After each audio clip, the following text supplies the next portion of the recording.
Cooker விசில மறந்து உணவு வீணாகி போச்சா? இனி அந்த கவலையே வேண்டாம். வழங்குகிறோம் உலகின் முதல் விசில் கவுண்டர் குக்கர், புதிய அல்ட்ரா குரோனோ. அல்ட்ரா என்றால் ஆரோக்கியம்.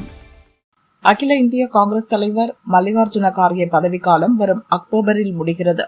இந்நிலையில் அடுத்த ஆண்டு உத்தரப்பிரதேசம், பஞ்சாப், உத்தரகாண்ட், கோவா, மணிப்பூர், குஜராத், ஹிமாச்சல் ஆகிய 7 மாநிலங்களில் சட்டசபை தேர்தல் நடக்க உள்ளது.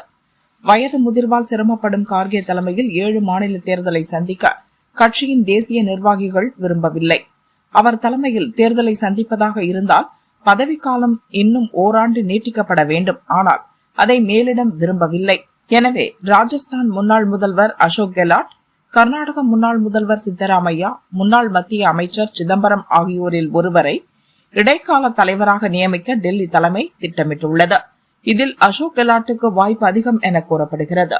அடுத்த மாதம் 8, 9 ஆகிய தேதிகளில் டெல்லியில் காங்கிரஸ் காரிய கமிட்டி கூட்டம் நடக்க உள்ளது. அதில் அகில இந்திய காங்கிரஸ் செயலர்கள் மாற்றப்பட உள்ளனர். மேலும் தமிழகம் உட்பட 6 மாநிலங்களின் காங்கிரஸ் தலைவர்களும் மாற்றப்பட உள்ளனர். தமிழக காங்கிரசின் புதிய தலைவராக எம்பிக்கள் மாணிக்கம் தாக்கூர், கார்த்தி, விஷ்ணு பிரசாத், பிரவீன் சக்கரவர்த்தி மற்றும் முன்னாள் எம்பி செல்லக்குமார் ஆகியோரில் ஒருவர் தேர்வாக வாய்ப்புள்ளதாக தெரிகிறது.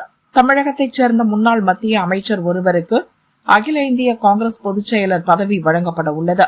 தமிழக காங்கிரஸ் தலைவர் செல்வ பெருந்தகை கூறுகையில், மாநில தலைவர் பதவியில் தொடர வேண்டாம் என என் உள்மனம் சொல்வதால் ராஜினாமா குறித்து கார்கேயிடம் பேசினேன். என் கோரிக்கையை ஏற்று தலைமை என்னை விடுவிக்கும் என நம்புகிறேன் என்றார்.